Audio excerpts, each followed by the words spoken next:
Welcome back, and we're going to do our next download of programs we'll use in CSE 160, Introduction to Programming using Python. We'll be downloading a package of programs called Anaconda, and it's aimed at people who want to investigate their data, although it's really not just for that. This could be data scientists, people who are not trained in a specific discipline, but are trained to analyze any data, looking for correlations, coincidences, or the lack thereof.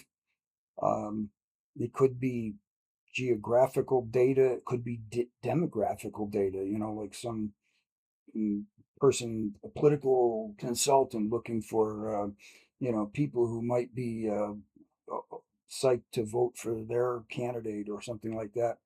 Or it could be just a traditional thing where an engineer or scientist who is in a particular discipline wants to dive down into their data and maybe plot some things and look for trends and um, make an analysis that's useful to them to see if they're getting the results they want. So that being said, let's go ahead and download this. Now I put into a Google search Anaconda download for Windows 11. Um, this is Windows. The download for Windows 10 takes you to the same place. So Windows 10 or 11 is fine. And then I click on download Anaconda distribution. Now, um, the first thing I would say, if you do the getting started, they're going to ask you about a stuff, and you would use your stick email, and there's some sort of, end user license agreement that you have to agree to, and that's all okay. But hopefully you will see the skip registration thing. You click on that and it takes you here. You'll see distribution installers. That's what we want right there. So we're going to download something, Anaconda 3 2025.06-0 Windows x86 under 64.exe. That's what we want. And I'm already in downloads here. So I'm going to save it. Thank you for downloading. Create a free account. Well, I don't know. Hopefully, um, it'll all be good. And let's see uh, what's going on with the download here. See this unconfirmed uh, .cr download. That means a download is in progress. Oh, and now it's done. Great. Now that's that's my dog, and thank you, Augie. Appreciate that. She helps out quite a bit with these videos and that sort of thing. So now you might have a little black pop-up here, and you could click that to start the installation, or come down here and double click on here, and something's going to start happening pretty soon.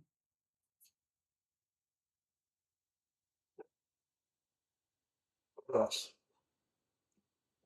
apparently someone hasn't filled out the forms properly in order to walk past our house and is being uh, so first they check that. All right, here we go. Welcome to Anaconda 3, that whole thing. And we're going to say next. I agree. Install for, this said recommended, so let's just do what they recommend. We don't always know what kinds of things they place in the system for all users when they do that. It's only going to take up 5.2 gigabytes, and I'm going to put it in my home folder slash Anaconda 3, which you can see right there. C users, your username is your home directory on your PC if you're running Windows, and Anaconda 3 is a directory that's going to be created. Um, right here you can see my assistant was leaning on my arm and wants to help. Um, but with this recording in progress, I think we'll just go ahead and say next. Warning, destination folder contains one space. This can cause problems with several Conda packages. I love this stuff. Please consider removing the space. Well, I think what I'll do is I will go back. I don't think I've had a problem with this in the past, but I'll have to create a directory here. Or I'll just say, oh, let's see. Maybe I'll just put it in C Anaconda, something like that. C backslash Anaconda 3. Let's see how that works. That path is not writable. Check permissions or try respawning the installer with elevated privileges. Thank you, no. Okay. So I think the problem is I need to create that. So I'm just going to go down here.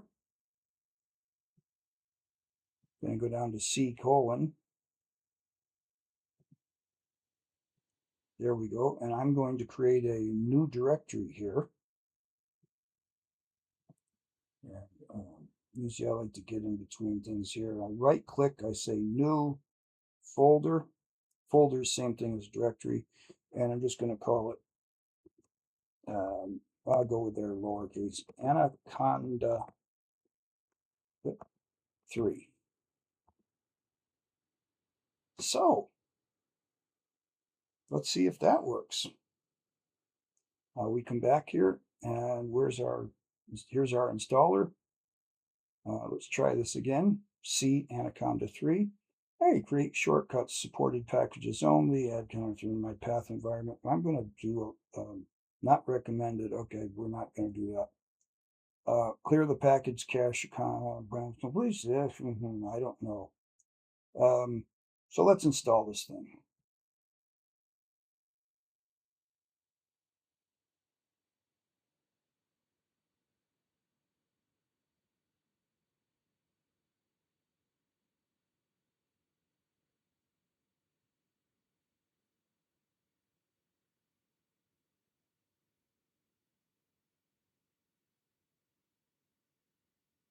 And it seems like, it races along to 80% in 2% of the time, and then it takes a little bit of time to finish. But hey, I'm sure you want to sit there and watch me watch the progress bar until it completes. We don't charge for that. It's completely free. Um, they said something about get going in 30 seconds. Um, I don't know about that. Oop, we must have made a little bit of practice there, a little progress, I mean. And see if we can close this thing out.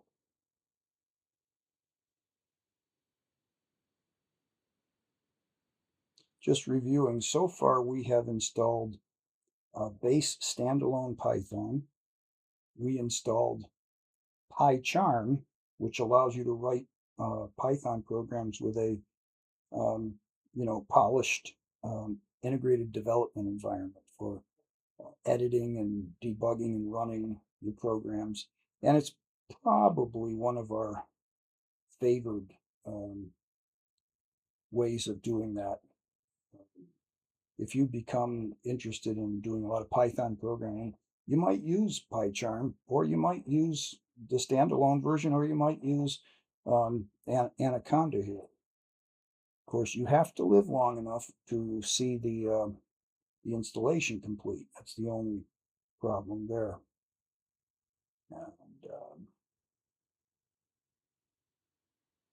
if I have to, I'll cut this out of the video. There's a bunch more progress. Should only be like 30, 40 minutes more for it to install.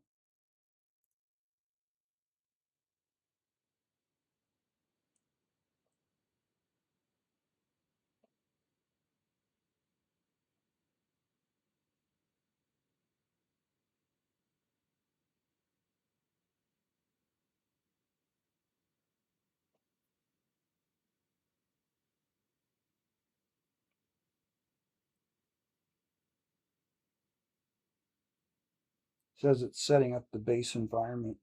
One of the things it might do is because you downloaded PyCharm Pro and got that installed, um, Anaconda has tiles that represent different programs in there. They have the R programming language. They have Scilab and SciPy or something like. They have a bunch of different programming features in there, and I believe that if it sees your PyCharm installation, it will put in a tile for PyCharm. We'll have to see as we age here.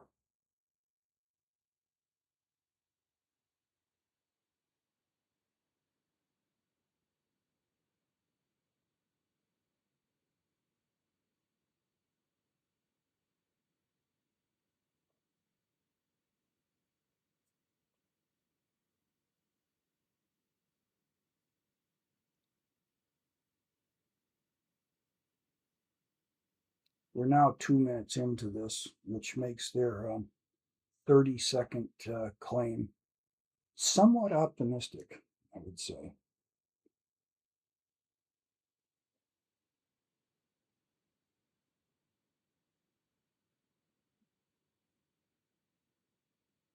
If my home lab weren't such a mess, I'd give you a little tour, 'cause I know you want to do that. But hey,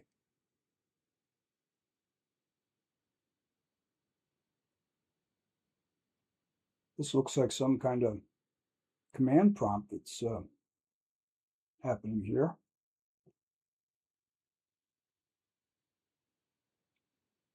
It claims it's running the post install.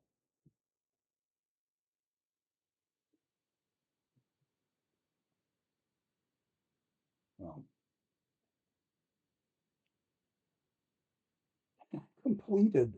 Next. Yay. All right, here we go. And now it says next. This project here, Jupiter, see the PY in there? That's one I use a lot. Completing Anaconda 3 setup. Launch Anaconda Navigator. Welcome to Anaconda. Well, let's do it all. So we're back to that. I think we can put our browser down now. And supposedly it's going to launch Anaconda. I have a couple of terminals here that I had created. I'm going to get rid of those. And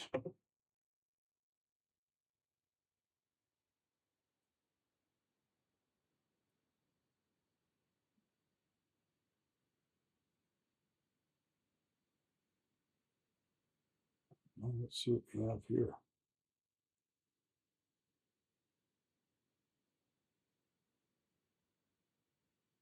So I'm going to try um, Anaconda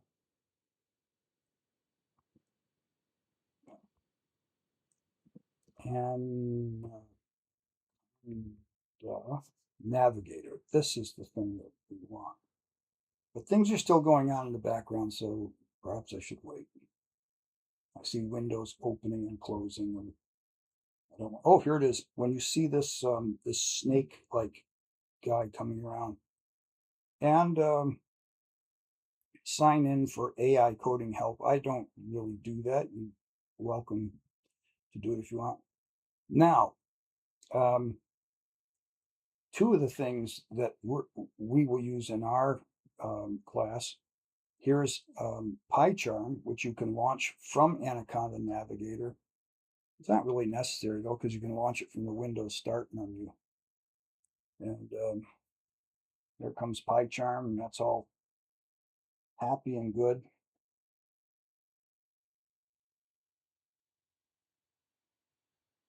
And it takes a moment.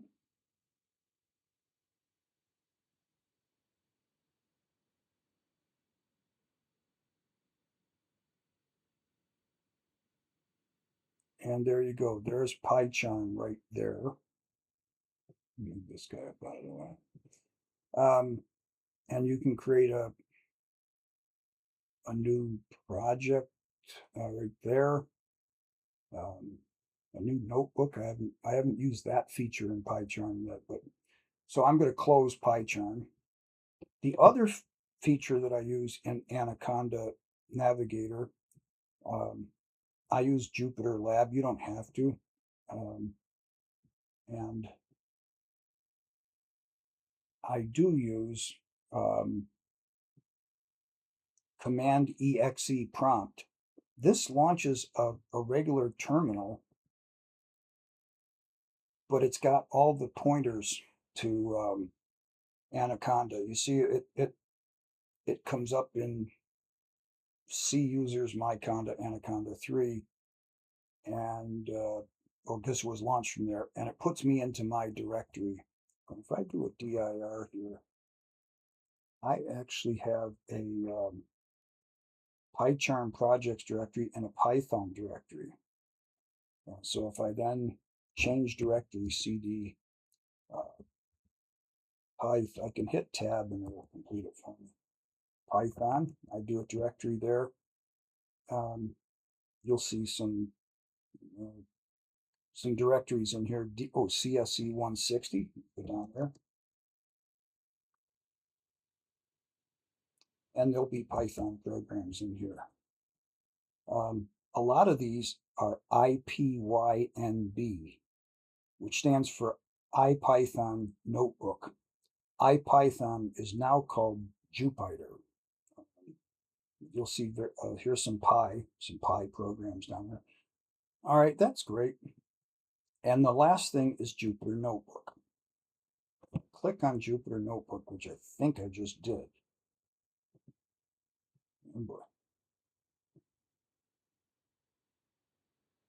Oh, you got to click on the launch. So if you're interested in programming, it's got a VS Code entry there. It's got here you can talk to a IBM Watson machine and um, all sorts of things there. Okay, so now this opens up a new tab and kind of gives me a directory type thing. If I go to Python, you'll see a bunch of things down here and um, Python test. I could enter that notebook.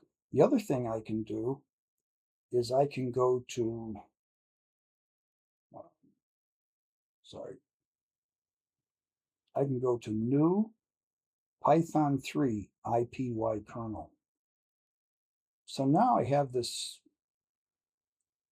thing that's going to make it for me. This is a Jupyter notebook and it has these cells. And we can do things like we've done before, 3 plus 132. And what you do is, well, you can have multiple statements here. You can have, 5 times 125. You can have 2 to the 7th. All right.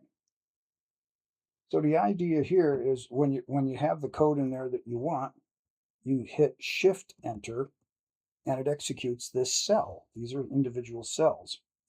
And so, this is a way you can write a Python program and you can include documentation. There's a language called markup language where you can, create titles and things. Like if I want to insert a cell above, I can go up here and put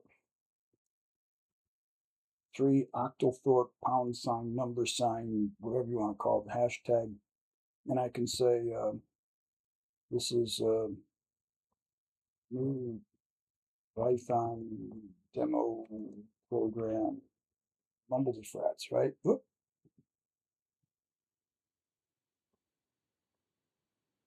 That right. And then I can go in here and I can say cell, and I can make the cell type. Normally they're code cells, and you can write Python in them.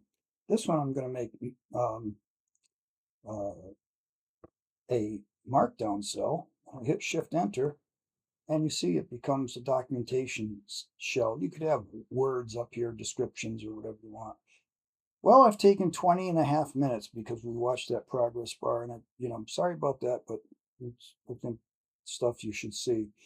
And if I want to exit this, I just say I can save as if I want and give it a name, or I can just close and halt, and it will put an untitled, yeah, there it goes, untitled. And if I check it, um, it gives me the opportunity to delete it here. Yeah, I think we can all live without that. So thank you very much. Um, we're going to, we have a video for installing Git, which you'll need. And I'm going to check that one. And if we need to replace it, I will. Thanks for hanging in through all this. And I hope you have a good start to your semester. All right. See you in what, a little more than a week, 2 weeks tomorrow. So, um, again, best wishes, and we'll see you soon.